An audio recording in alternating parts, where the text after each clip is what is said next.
સુરતમાં ફરી એકવાર અસામાજિક તત્વોનો આતંક સામે આવ્યો છે તો આવા અસામાજિક તત્વોની દાદાગીરી નીકાળી દેતી હોય તે રીતની પોલીસે કાર્યવાહી કરી છે।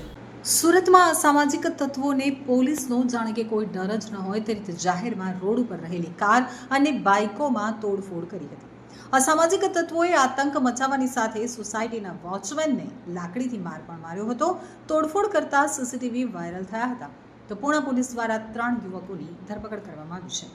પૂણા પોલીસે ભાઈગીરી અને ડરનો માહોલ પેદા કરતા આ અસામાજિક તત્વોની ભાઈગીરી કાઢી નાખી છે।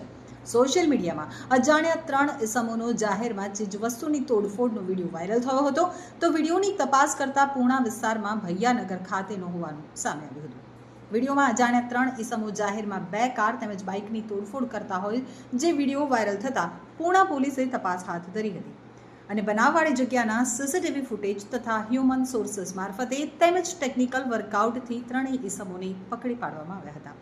તપાસ દરમિયાન પૂણા પોલીસ આ મામલે એક આરોપી કુણાલ વિરુદ્ધ માર મારવા સહિતની ફરિયાદ પણ નોંધી છે તો આંગણ રેસિડેન્સી સોસાયટી ખાતે વોચમેન ગત રાત્રે 2:30 વાગ્યાની આસપાસ આંગણ રેસિડેન્સી સોસાયટી 1ના ગેટ પાસે નોકરી ઉપર હાજર હતો ત્યારે એક ઇસમ ગેટ ખોલીને અંદર આવતા તેમ પૂછવા વોચમેન સાથે બોલાચાલી ઝઘડો કરવા લાગ્યો હતો અને લાકડીથી માર માર્યો હતો જેથી બોલાચાલી ઝઘડો માર મારનાર અને જાનથી મારી નાખવાની ધમકી આપનાર ઇસમ કુણાલ વિરુદ્ધમાં ફરિયાદ નોંધાવી હતી। પોલીસે કુણાલ ધીસુલાલ ખત્રી, ગૌરવ ઉર્ફે બાબુ જગદીશભાઈ શર્મા અને કાર્તિક પૂનમચંદ શર્માને ગણતરીના કલાકોમાં પકડી પાડ્યા હતા અને પૂણા પોલીસે આતંક મચાવી ડરનો માહોલ બનાવનાર 3 ઇસમોની ધરપકડ કરી અને ભાઈગીરી નીકાળી દીધી હતી।